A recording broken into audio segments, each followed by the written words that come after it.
What happens when you get too close to the truth about UFOs? Some say you get visited by the silencers. My son was shot in the head at point-blank range. They often arrive as men in black. They know where you live, and they know where you're going to be at any given time.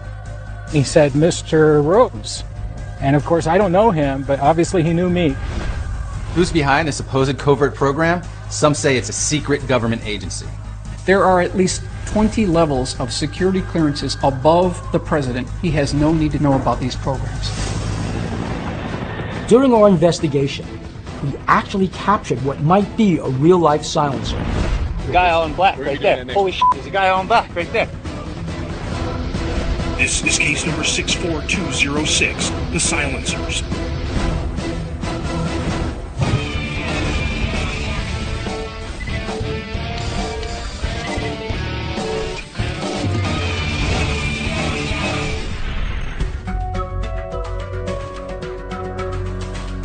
The one thing we have not investigated thus far is the story of the men in black. That's kind of the most menacing and threatening part of this field. Who are the people who silence the people who talk about UFOs? Men in black are real. Reports of men in black go all the way back to the 1940s when folks first started reporting sightings of flying saucers. And that's no coincidence. Well, I always thought it was just a myth. I mean, what do you have about men in black? I mean, if they are real, then they're more mysterious than UFOs. There's tons of video footage of UFOs. You hear about them on the news, and the same thing just doesn't happen with the men in black. All you have about the men in black, at least that the general public knows about, is purely fiction. The challenge that I'm going to have with this investigation is separating science fiction from science fact. If men in black are real, then why aren't they mentioned in the vast majority of UFO sightings? We have eyewitness testimony from people who have been visited by the men in black. We're actually going to be talking with people who were threatened, so we know that men in black are a reality. We just don't know exactly what or who they are. On the surface, the mere mention of men in black sounds so unreal and so unbelievable, but there are just too many witnesses and too many cases of men in black encounters to ignore. Men in black appear to be agents of some kind, who mysteriously show up after certain UFO sightings and attempt to silence the witnesses. They reportedly use fear, intimidation, and outright threats to keep people quiet. We have reports of men in black being army or government officials, hybrids, part alien, part human. We even have reports of men in black being outright alien. In the beginning, they showed up just to retrieve evidence, but it progressed to outright silence.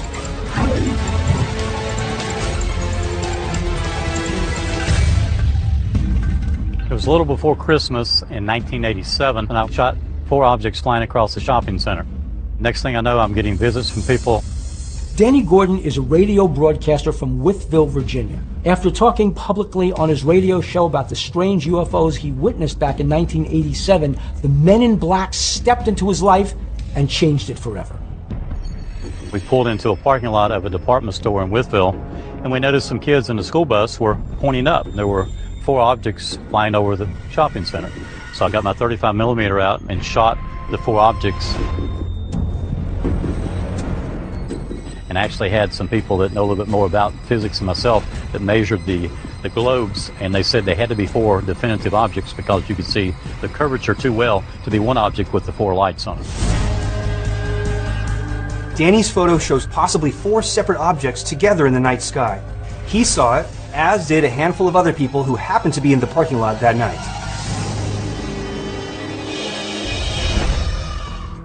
I was the only one standing on the top step and yelling about it, sending news reports to Associated Press, United Press, so it was going out from me, and I really never gave it much thought that it would come back to me as well.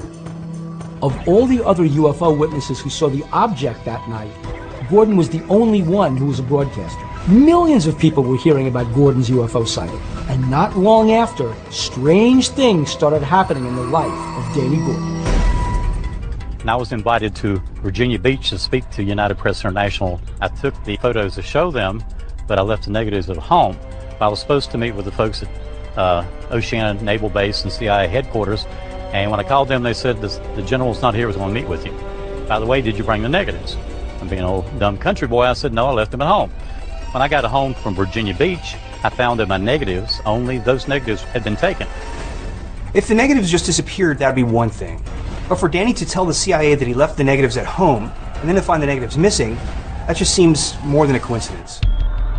It doesn't sound like you were actually threatened at all. Did that ever happen in any way, shape, or form? What happened? I used to get telephone calls saying, you know, this is time you leave alone. It's a defense matter. There were government-issued black cars following me to home. The gentleman called me saying, if you talk to these reporters, you're going to put yourself or your family in very jeopardy.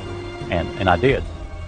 In 1991, the ongoing intimidation of Danny Gordon became more than just threats. It became actual physical violence.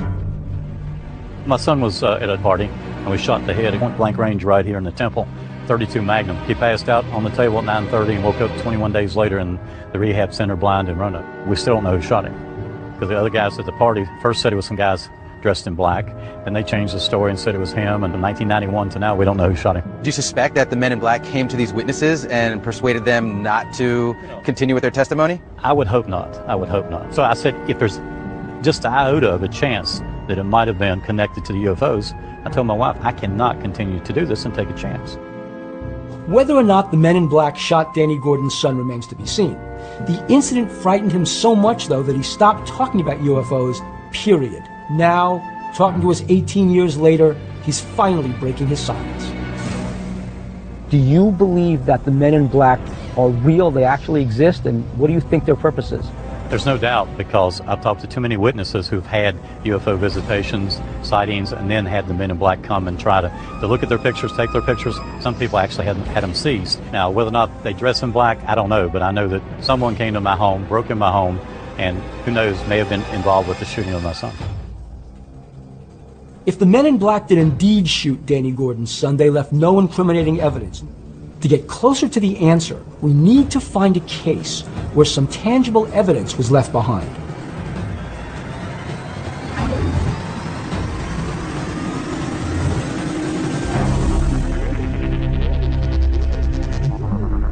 I am Timothy Beckley. I took one of the only photographs of an authentic man in black. Timothy Beckley is a UFO author who had his own mysterious encounter with a man in black. Only Beckley was lucky enough to have a camera with him. In 1968, a rash of UFO sightings envelops the skies over northern New Jersey, and in particular, Jersey City. There were a number of cases where UFOs had come down fairly low and landed in a nearby park.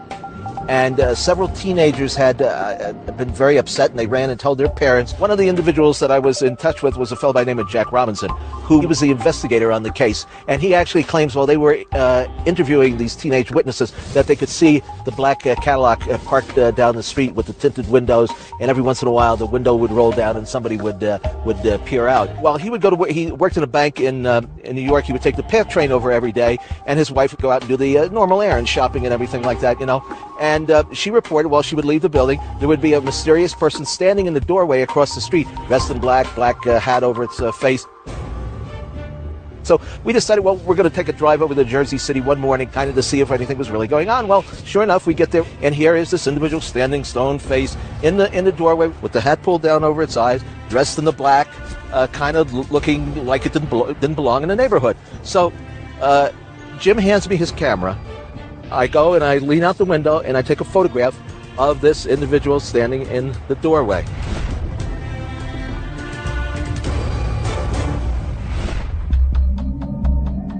What makes you think that this is a man in black as opposed to just a man in a black suit that happens to hang out in the street every day? You know, it's a residential area where they would know everybody who lives in the neighborhood. I mean, especially in this time period, everybody knew their neighbors. You know who lives next door. You know who lives upstairs. And this person doesn't fit. We figure we would take the car, drive it around the corner, and get out and confront this individual and find out what was his reason for standing in that corner of that building. We circled the block. We stopped the car. He was gone, and the black automobile he might have arrived in was also gone. He just disappeared almost into thin air. Somehow, Beckley was able to catch the alleged man in black off guard. This is historic. For the first time ever, an actual man in black is caught in a photograph. Yes, Tim Beckley snapped a picture of a man in black. But what if that's just it? A photograph of a man who just happened to be wearing black. You're confident that Men in Black are real. This is real. This is not mythology. This is not something that somebody made up. No, it is not. This is really happening. And this photograph proves it.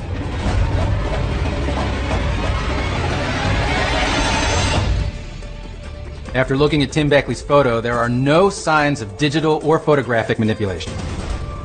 And the artifacts present in the photo are more than likely a byproduct of the film's emulsion.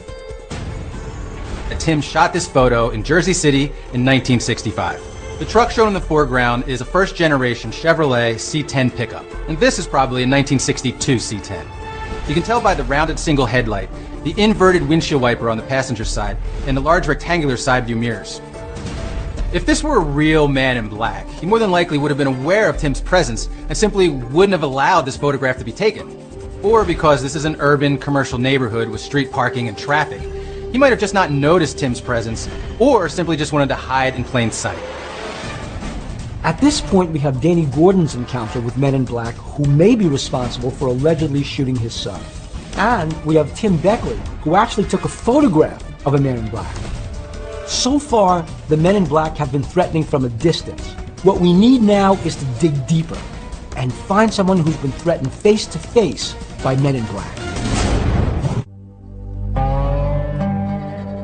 Two men approached, dressed in black. They looked at me and says, "We'll see you again soon." I'm Johnny Sands, and for 34 years I've been intimidated by the Men in Black.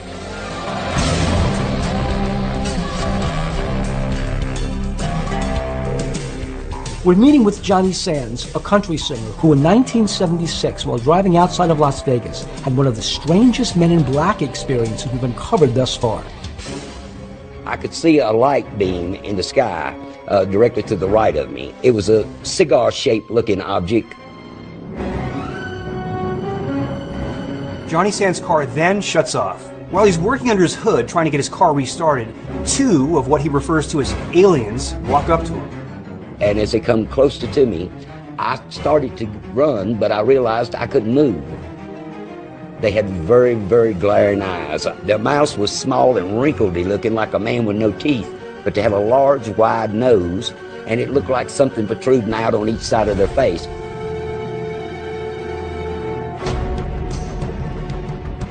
The one began to talk, but he wasn't talking through his mouth.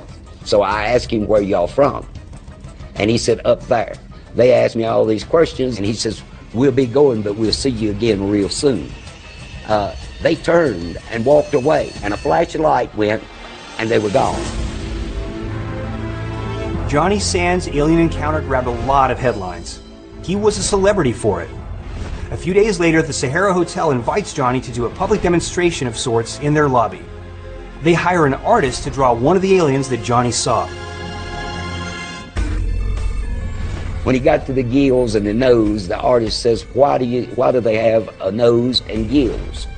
And I said, I really can't answer that question. That's when the two men walked up and was standing there dressed in black. I did notice the one, he was a little clumsy in moving. He was kind of on the stiff side.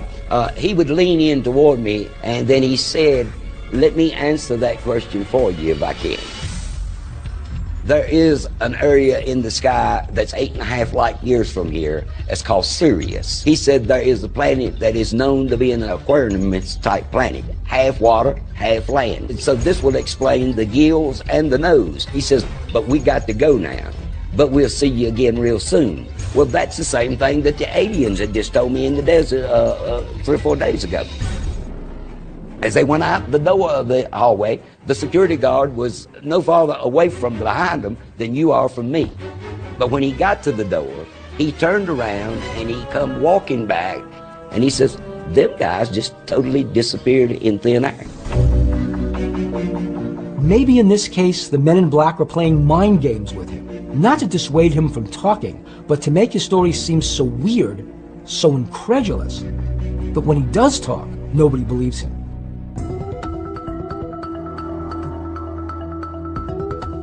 Johnny, this is Mike Brazel. Hey, Mike. Hi, how you doing? Good to meet you. We've drafted Mike Brazel, a forensic sketch artist, so we can wrap our minds around what these Men in Black might actually look like.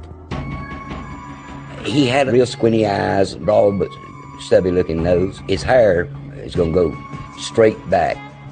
Now, what would you say his head shape was like? Kind of boxy looking with a heavy-duty, broad chin. The mouth was not too big. What do you see there? Oh, put the black suit on him, that's it. 34 years you hold this picture in your mind, this is it. The sketch of Johnny Sands' Man in Black is apparently spot on. I get a sense that Johnny's actually disturbed by looking at it. What do you think of Johnny Sands' story? He was very specific about what happened. It just seemed like, because of the detail, I think something real happened to Johnny Sands, and I don't think we can ignore that testimony. Johnny Sands not only passed a lie detector test, but he also passed a voice stress test. According to the authorities, he's apparently telling the truth, and as far-fetched as it sounds, I'm inclined to believe him. We're hearing a lot of different things. We're hearing that some of them are intimidating, others are acting very weird, like possibly they're alien, as you might suggest. And so far, the only pattern that I have is that these people are seeing men dressed in black clothing. I mean, it's not just seeing men in black clothing. They're seeing men who surveil things like the photograph that Timothy Beckley showed us, or people who give warnings and then follow through on the warning. Whether these men in black are humans trying to protect the secrecy of the presence of UFOs, or whether they're actual aliens observing what we're doing, one thing is crystal clear. There is a direct connection between Men in Black and UFOs.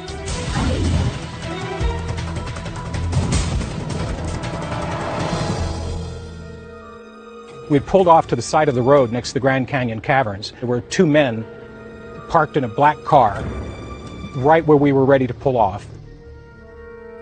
My name is John Rhodes. I've been confronted by the Men in Black.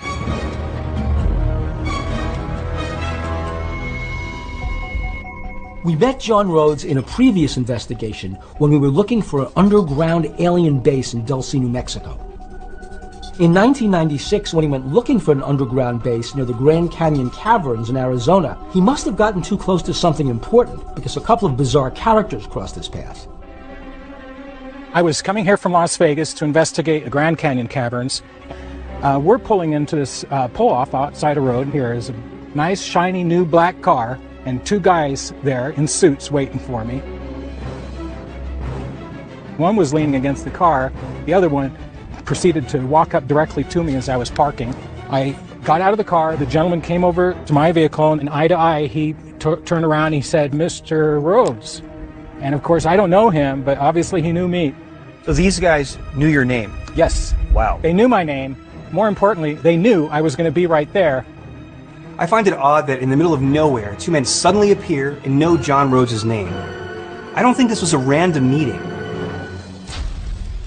He turned to me and he said, "Well, you know, Mr. Rhodes, you can fall down out there and get hurt. You could fall down in some hole out there and nobody would ever find you again." And I knew this was a threat. And then what happened? They got back in their vehicle, and I didn't even see them leave because I didn't want them to think that they had intimidated me. Did they have any kind of identification either on their jacket or in their wallet? Nothing. As a matter of fact, when I looked at their vehicle, it just didn't have any dirt on it. It's not like somebody else drove by and some of the dirt kicked up from the road and covered their car. Their shoes were absolutely shiny. You could see a reflection off them, black. It didn't look like they had been there at all, as a matter of fact. It looked like they just stepped out of their car for the first time. A brand new car, brand new clothing, brand new shoes, everything, right down to the T. It strikes me as more than odd that in the middle of the desert, they had no dust on their car, no dust on their clothing. How do you explain that? You can't. Why would they warn you about this area? What were you looking for? What's here? You have to remember that only 3.3% of the entire Grand Canyon has ever been surveyed, which means that 96% of that, almost 1,900 square miles out there, have never had human feet set down in it. I think some of these ancient cavern systems that in this limestone for hundreds of square miles is perfect territory to build underground military installations. You don't have to take any dirt out. You just occupy an already hollowed out space. And if they're connected through cavern passages or natural tunnels, it would be perfect to be actually in this limestone area. So the geology of the Grand Canyon Caverns area is conducive to underground caverns, underground tunnels, and John Rhodes thinks a network of underground bases, perhaps connecting the Grand Canyon with Dulce and Area 51, all of which are reported hubs of reverse engineering and alien technology. This is incredible. If Rhodes' theory is correct, that there are tunnels connecting all these underground alien bases, could this be why Men in Black are showing themselves? Am I intimidated? I would say that I would be more intimidated for you.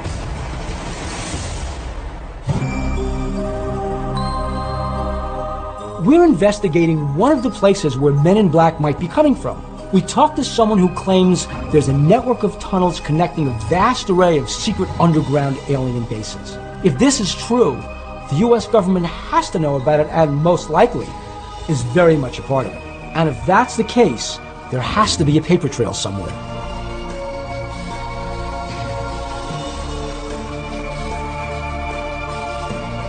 We're meeting with Michael Schratt, a military aerospace historian who, in his research, has figured out how the US government might be behind the Men in Black. So, Mike, let's get right down to it. Who are the Men in Black and who pays their paychecks? It's rumored, Bill, that the Men in Black are a covert government operation or organization funded perhaps by the black budget, somewhat embedded within the Air Force budget. How exactly are they getting their funding? Is this money coming from taxpayers? They would probably get their funding just like many of these other programs get their funding, from phony front organizations. The so-called black budget is an allocation of money towards the military and intelligence agencies. There is no accountability. How can we prove this? We have the actual Detroit Free Press article. This is dated February 8th, 1987, and here it says, "Secret ledger hides military projects. Pentagon black budget has tripled under the Reagan administration." You know what's going on when it comes to the money in the black budgets today. Well, if we extrapolate the data, Kevin, it's clear that this black budget has ballooned to over perhaps $300 billion per year. What are they using this for and why? That's the real question.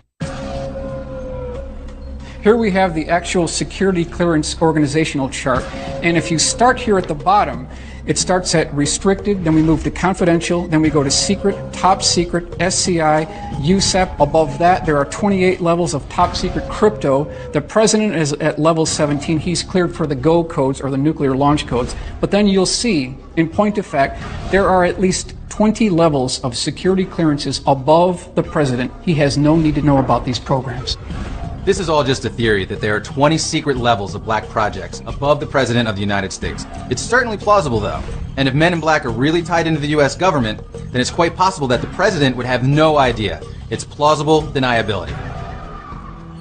Now, if these programs are that secret and they're so important to our national security, what kind of measures would be taken by some kind of agency if some of that information was to get out? If you can take a craft that can be to Mars and back by lunchtime, are you going to let that technology out to your competitors, your adversaries, or people within the government? No, they're going to keep it completely black, completely unacknowledged. They've got to control the high ground at any cost. Would they go as far as to use deadly force? Without a doubt.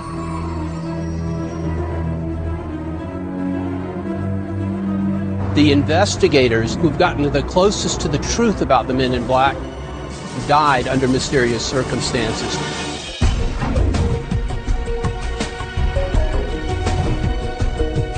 T. Allen Greenfield is a UFO researcher and author who's been investigating the Men in Black phenomenon for decades, and he knows just how far they'll go to silence people who know too much. There is a tendency to believe that the best cases about the Men in Black are old cases. A lot of the later cases don't get the same kind of publicity for one simple reason. Most of the people who specialized in investigating Men in Black died off mysteriously. And none of them were older than their 40s or 50s. The people who got the closest to the truth died. One famous ufologist is a legendary author, Morris K. Jessup, a pioneer. He wrote numerous books, and some researchers believe that when he got too close to the truth, the Men in Black silenced him once and for all.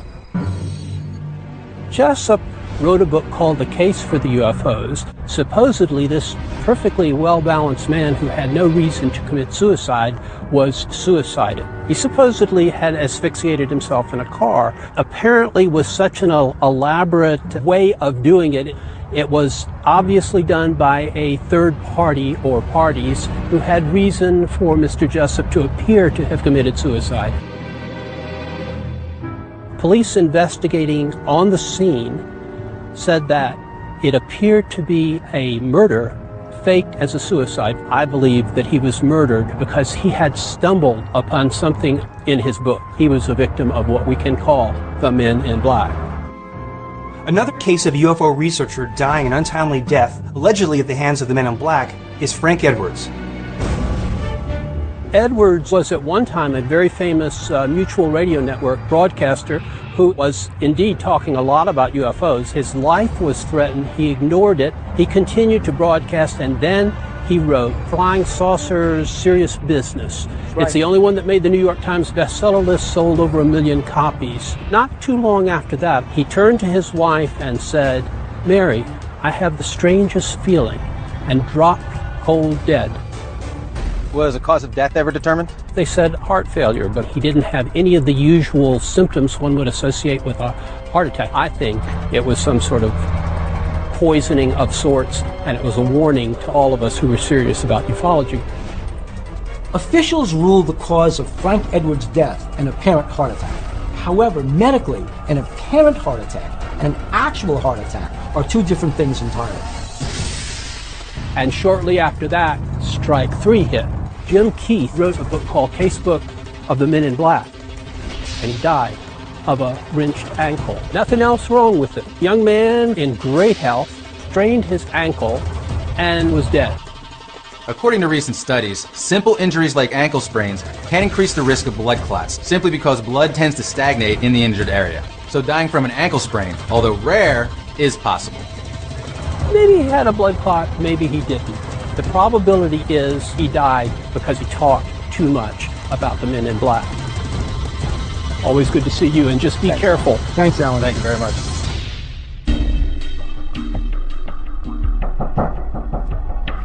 Well, gentlemen, I think you've finally found the stories of people who were hurt by MIBs.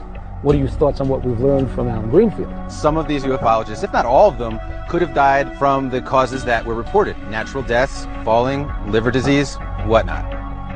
People die at inopportune times, and when they die, there's always something they were working on, and if the work has something to do with UFOs, I think it's too easy to make the assumption that that had something to do with the death. There aren't that many ufologists in the world, right? Why is it that they didn't die natural, peaceful deaths? I mean, these were very strange, mysterious deaths. There's no doubt in my mind that there's a trend here.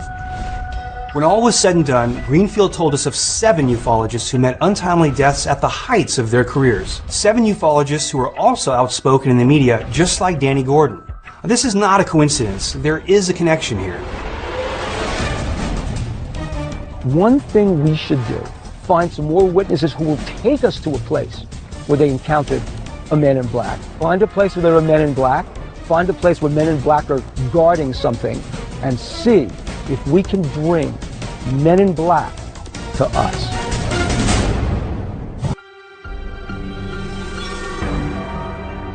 We're here in Utah investigating the Men in Black.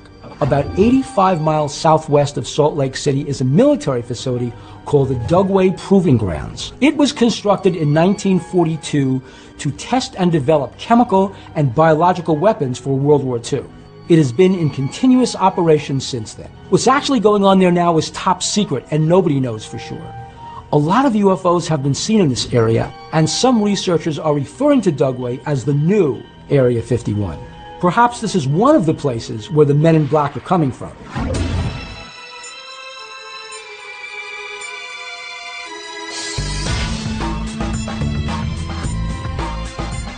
Hello. Kevin, hi. Pat? Dave, good to meet you. Dave Rosenfeld is a Utah UFO researcher who's been investigating the Dugway Proving Ground for a long time.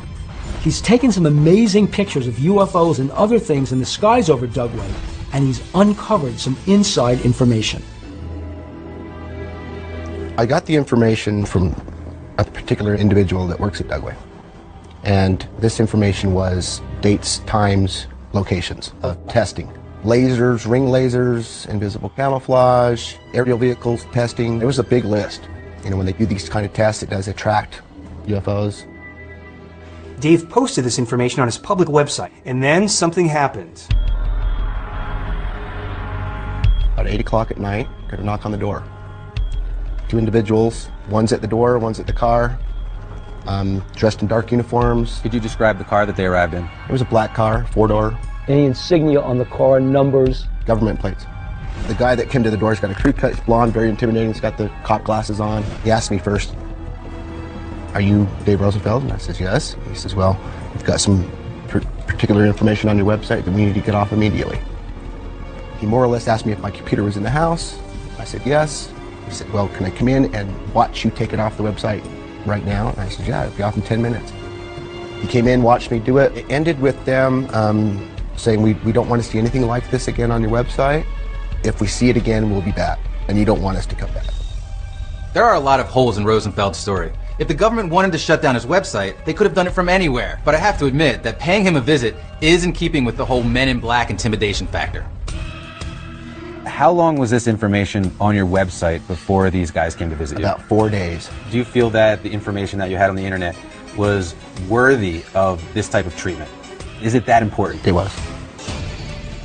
Forensic sketch artist Mike Brazel was able to draw composites of Johnny Sands' Man in Black, Real squinty eyes, stubby looking nose. John Rhodes' Man in Black, eyes that were rather almond-shaped. The hair was almost like a military cut. and Dave Rosenfeld's Man in Black. He had a crew cut, kind of a flat top, narrow nose, more tall than muscular. 3 separate sketches, yet there's an eerie similarity about all of them. Perhaps they're the same Man in Black that was captured in Tim Beckley's photo.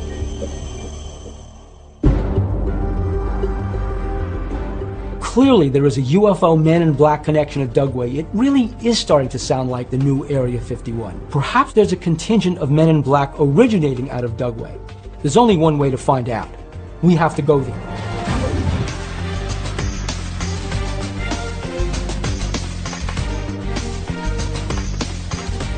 We're meeting with Ken Storch and Bob X, who are instrumental in our investigation of underground bases both near here and in Dulce, New Mexico.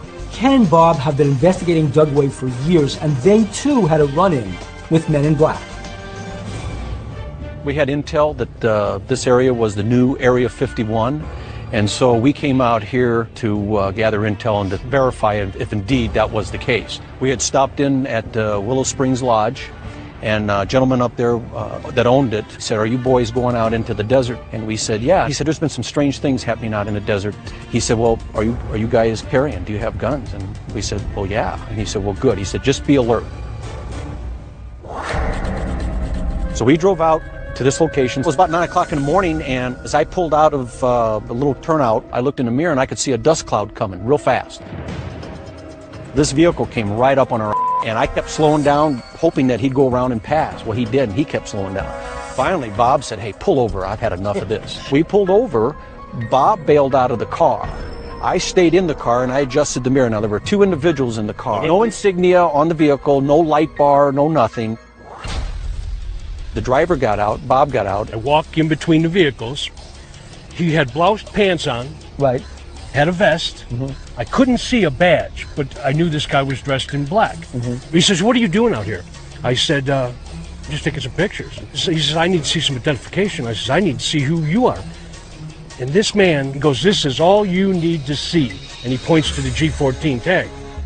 A G14 tag or license plate is a government plate. The General Service Administration, or GSA, maintains vehicles in a motor pool across the country for official use by government agencies and departments. They're numbered G11 through G91. G14 is issued for an interagency motor pool system for large cars. As you can see, this place is very remote. There was the 2 of them and the 2 of us and nothing else around.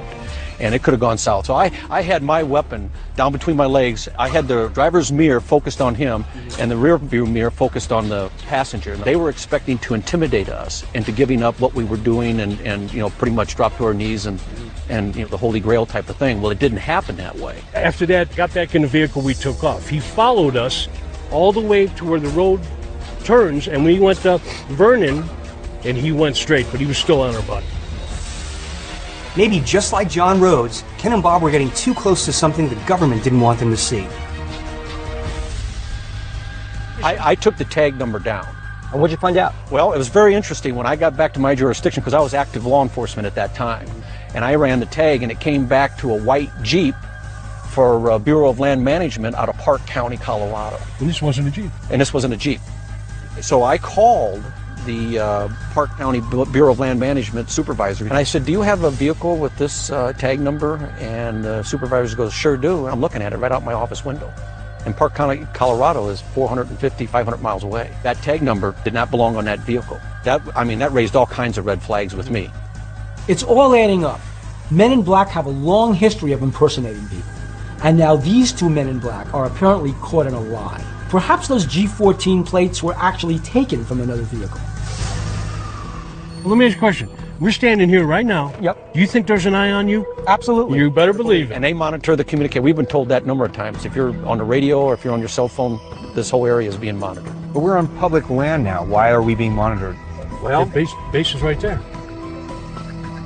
No sooner do we start talking about being monitored by Men in Black when two helicopters appear overhead. You see that, Kevin? Yep. Here they come. They're going to come right over the top, boys.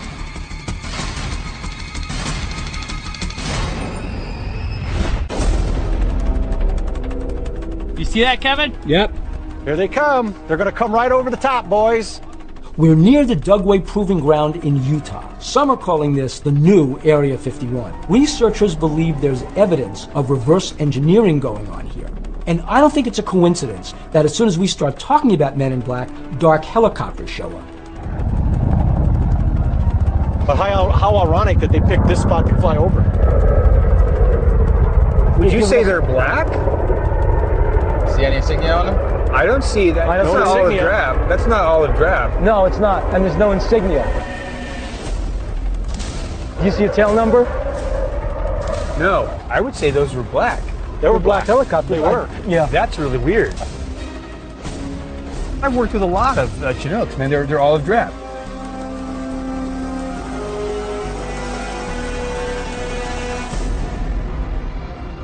What do you think is going on? Who are these guys, and what are they about? My take on it is that they are a private entity working in conjunction with someone that's involved in flying saucers or UFOs, whatever you want to call them. It gives government plausible deniability. In other words, here's a project, and you farm it off to a private company, and they take care of the dirty work for you. I believe ET's here, and I believe our government knows about it. And therefore, what better way to have a certain entity that you can pawn off certain operations that you don't have to send your people on. You just make a phone call and say, hey, we got a witness out here that's got some evidence. Why don't you go out there and intimidate them, either to keep their mouth shut, give up the evidence, or last but not least, adios, amigos. The guy on black right there. Holy shit, the guy on black right there. Is he on black? He's getting in, he's walking in front of the white truck parked next to the building. Backing up. Dude, they just hit that truck. The truck pulled behind the building. It's sitting right there behind the building.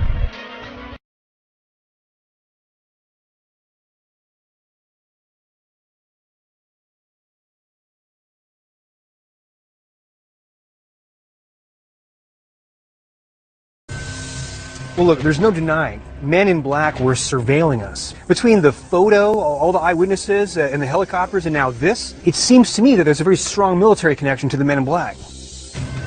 As investigators, we've gotten closer to the Men in Black than anyone. We've heard stories of threats and intimidation, and we've experienced some of that ourselves. They're real, and they know more about the UFO phenomenon than anyone. We did have credible witnesses, and it's hard to question first-hand accounts. But when you look at the sightings, the threats, the intimidations, and even our own encounter at Dugway, I think it's very likely that we're talking about coincidences here. Between the helicopters on a routine flight path and a maintenance man working the grounds, like many UFO sightings, these are just chance encounters. You guys are missing the big point. That the black projects that employ Men in Black has become so secret, so buried, so covered up by lies and distortion that even the Men in Black don't realize they're Men in Black. Men in Black have been around ever since the 1950s. In the UFO community, there are all kinds of stories rife with threats, menace, and actual physical violence. When we got too close, Men in Black even approached us. We know how nefarious they are, and we know they're guarding a secret, and they will go to any lengths to keep that truth from being disclosed.